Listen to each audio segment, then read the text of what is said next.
Call to order the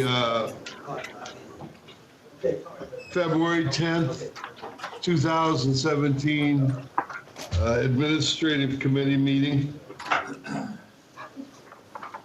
Item number 1, do we have any board member concerns? None. Any reported travel?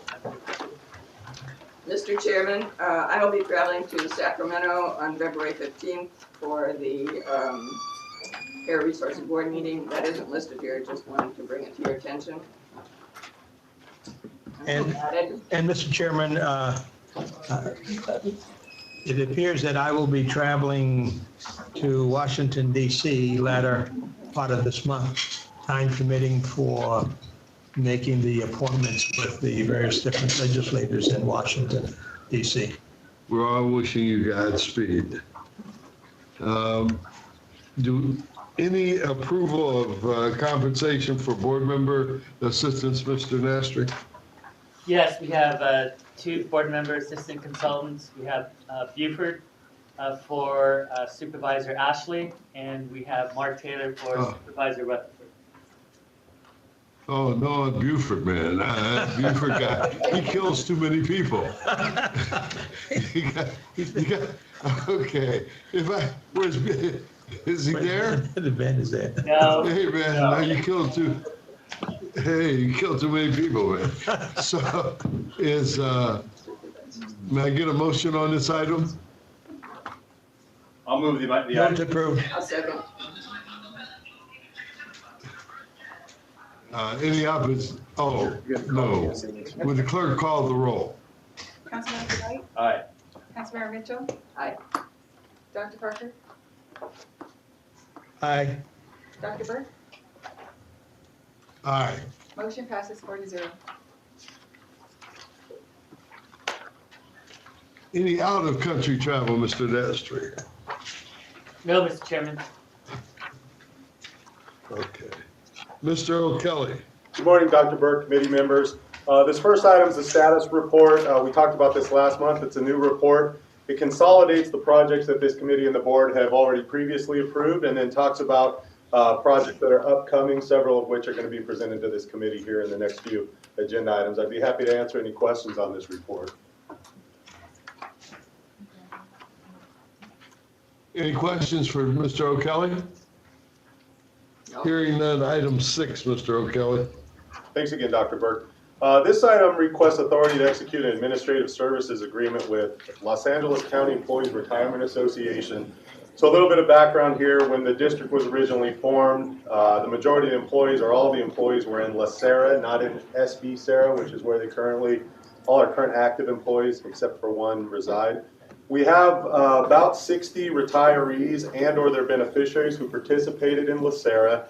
And as part of that participation, they've been receiving health care and death benefits for several decades.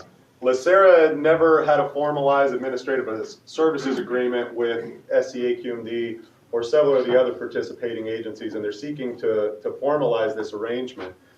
So we're requesting authority to execute an agreement, and then just for full disclosure, what this means is the district would continue to pay what is currently about $20,000 per month for these approximately 60 retirees and their beneficiaries.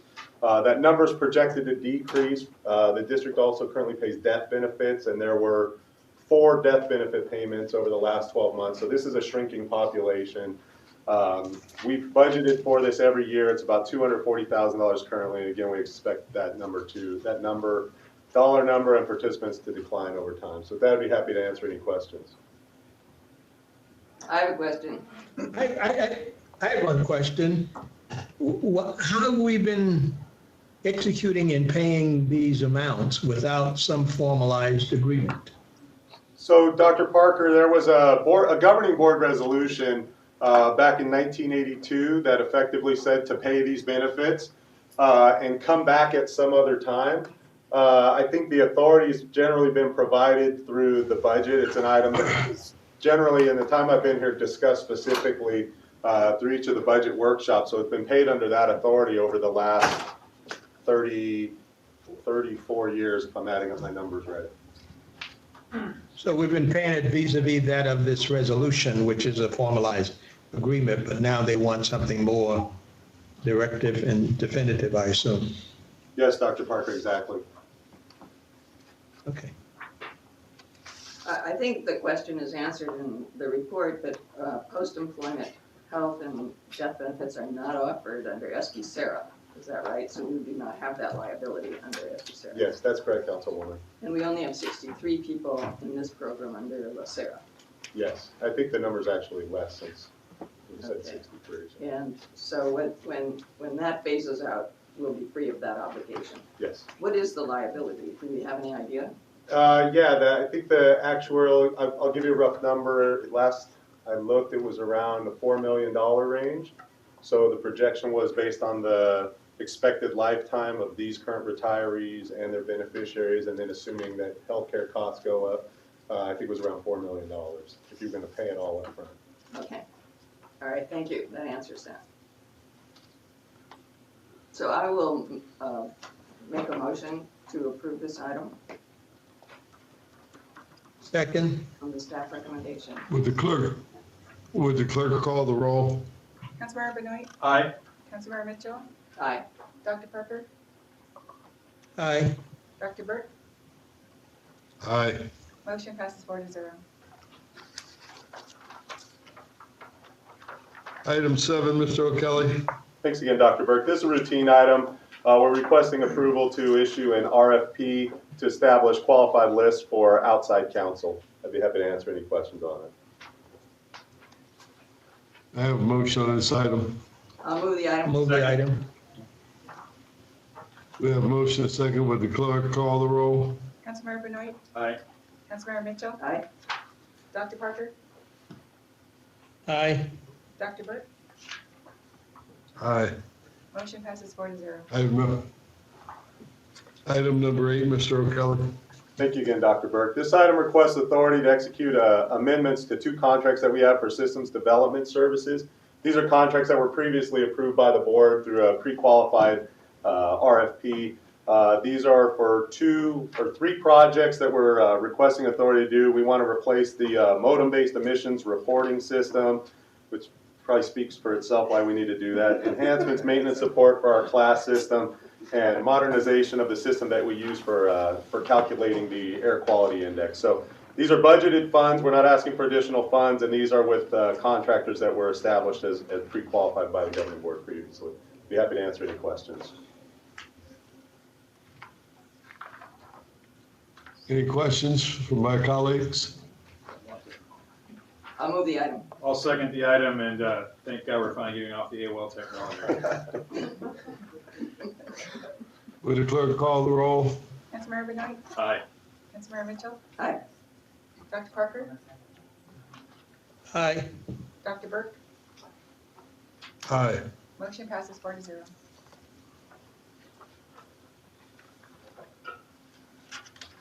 Okay, you get one more chance.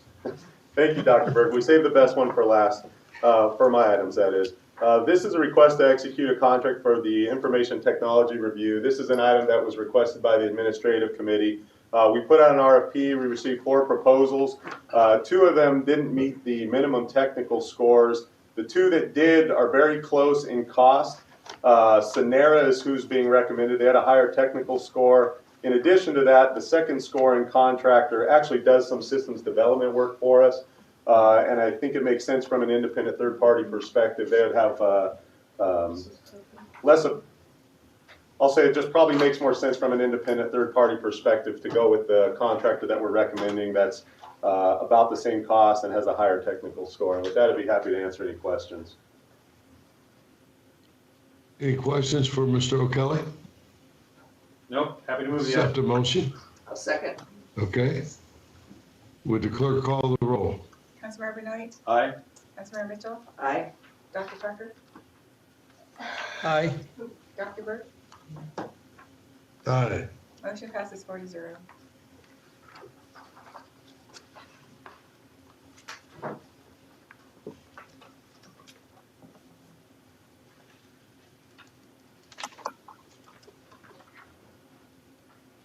Ms. Nakamura? Hi, this is Ian McMillan. I'm a planning and rules manager here at the district. This next item, we are seeking assistance. What happened to Susan? She's sitting right back behind us over here, just off camera. Just want to make sure she's okay. I cut my hair and grew taller. Okay, okay. Your voice changes. Yes, it do. Well, this will go on for a long.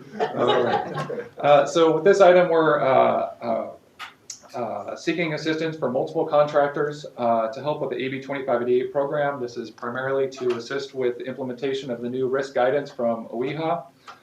This will be over a 4-year period. The initial contract would be with 6 contractors for a 2-year period with the option to extend once a year over the next 2 years. The total amount here would be for $1 million over the 4 years across all 6 contractors. This is very similar to what we did when the program first started back 25 years ago. The funds for this would come out of the Air Toxics Hotspots Fund, which is revenues are paid into that fund from toxic hotspots facilities, and those funds can only be expended on items like this. So it's specifically designed to do this. And with that, if there are any questions? I guess, what exactly will they do? We're expecting to have more reports come in under AB 2588, toxic emission inventories, health risk assessments, and that kind of thing. And so this will be to help us review those reports to approve them under the program. So this will all be done under the oversight of district staff. Is that a requirement of the bill, or is that something that we should? So Dr. Parker and I were discussing, will these people be hired? First of all, is it a requirement of the bill that we hire them? And secondly, do you hire them before the demand increases? For the first question, there is nothing that requires that we hire contractors. There is a requirement that we review and approve all of these reports that are coming our way. We have seen the workload beginning to increase already. It is ramping up right now, and so we are expecting it to continue along. We've done a fair bit of analysis on this, and we are expecting over this next 4-year period to have a significantly increased workload, but it should just be over this first 4-year period. Could you explain why we expect that increased workload? The increase is expected because the risk assessment guidance from the state increased toxic risks by a factor of about 3 due to increased understanding of what we think happens for children and their exposure. And so what this means, at the same emissions level, the risk goes up about 3 times. So for facilities coming through the AB 2588 program over this next 4 years, their risk might have been 3 in a million, and now it's going to be 10 in a million. And so there are additional requirements going to be placed on the entire program. And do we also anticipate even more quickly because of the rapid risk reduction that we're trying to do? Right, and there's a number of other adjustments that we've been making to this program over the last few years, one of which was the voluntary risk reduction program that was approved through Rule 1402 just last year, and we're seeing increased interest in that from many facilities already as well. And the main goal of that is to decrease the time? Yes, to decrease the time and to get additional risk reduction that we wouldn't get otherwise under the current regulation. How many people do the consultants assign to this particular project, individuals? What we're anticipating is that there will be probably many dozens of projects, large and small, that will go through this process. Some will be very small, just a few days' work for one person. Others might take several people over maybe a few weeks. And I'm wondering why we have so many. Is it they have different expertise, or? There's, I think, a few reasons why we have different, or have so many. Part of this is to ensure that there's any conflicts of interest. These are the same consultants that often prepare HRAs for facilities, so we want to have that broad ability to pick from consultants that don't have a conflict. Some will have different expertise, we'll want to draw on that. And we also are just, part of this is anticipating a fairly heavy workload, and so we're just going to need the extra You have to spread it assistance. around. Thank you. And could you also elaborate on the time that it takes to do these? Both the early risk reduction measures, the normal risk reduction, and what would happen to the time process if we don't do this? So typically, a facility will take 6 months approximately to prepare a health risk assessment.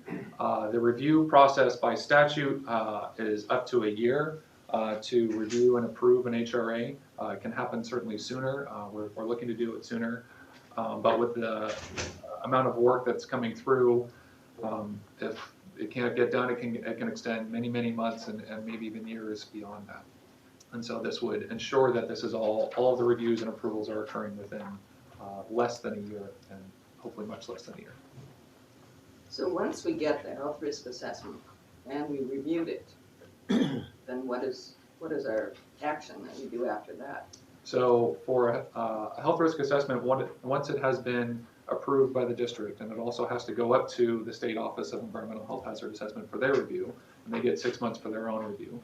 Once that process has completed and we approve an HRA, if their risks are above district thresholds, then they might need to do public notification or risk reduction itself, meaning they give us another report on how they're going to reduce their risks. That goes through the same review approval process. And then we continue to make sure that they implement that risk reduction within typically a 2.5-year period. Are they required to do risk reduction? We might require that? Yes, the risk reduction requirements are already required under Rule 1402 and under statute. I'll move the item, Chairman. I have a second. Second. Would the clerk call the roll? Councilmember Knight, Aye. Councilmember Mitchell, Aye. Dr. Parker, Aye. Dr. Burke, Aye. motion passes 4-0. Okay. Okay. Mr. Alatorre. Good morning, Dr. Burke and committee members. This item is to appoint Kerry Doy to the Environmental Justice Advisory Group. Mr. Doy is currently the president and CEO of the Pacific Asian Consortium in Employment. He is a board member of the Los Angeles Housing Partnership and the California Economic Development Association. He's also on the U.S. EPA's National Environmental Justice Advisory Council and was recently appointed by former President Barack Obama to serve on the President's Advisory Council on Financial Capability for Young Americans. He's a founding member and former national chair of the National Coalition for Asian Pacific American Community Development. I feel he has necessary qualifications to serve on the Environmental Justice Advisory Group, and I ask for a support on that. I'll move the item. Second? I have to tell a story first. I was trying to avoid that.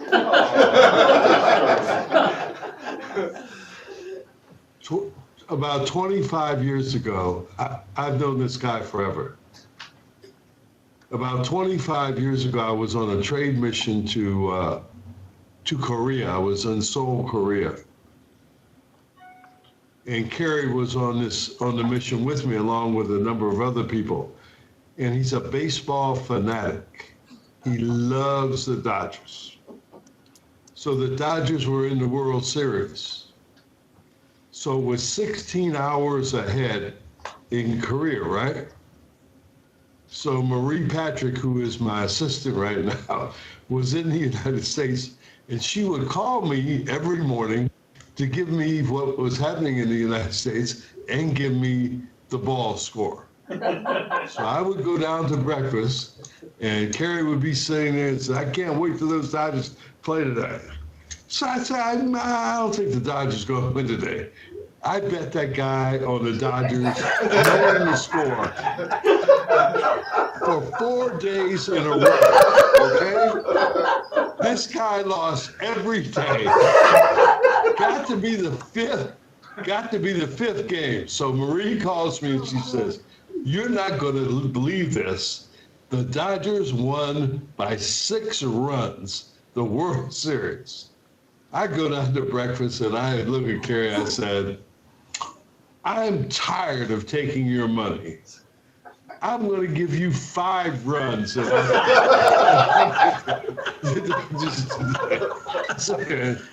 So I don't know if I'm really for Kerry being on this committee or not, because he may be looking for retribution somewhere along the way.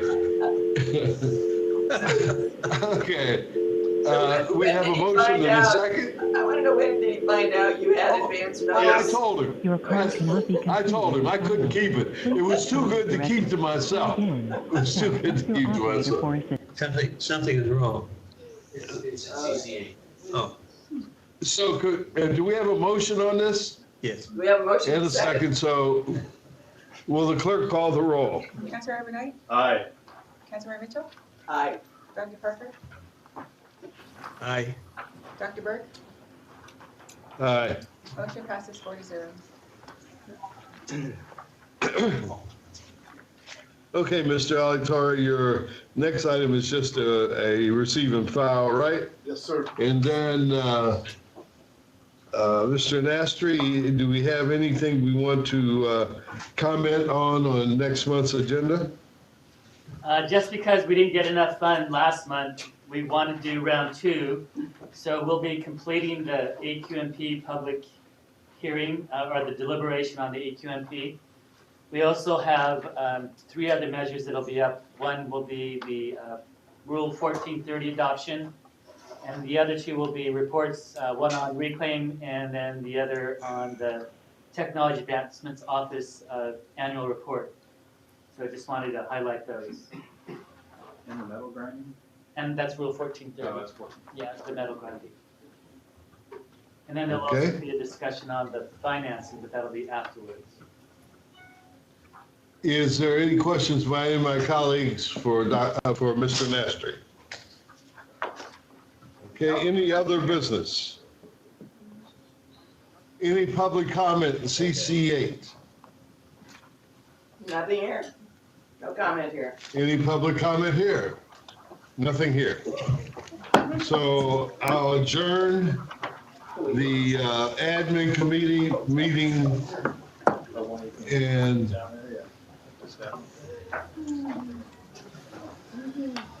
Dr. Burke?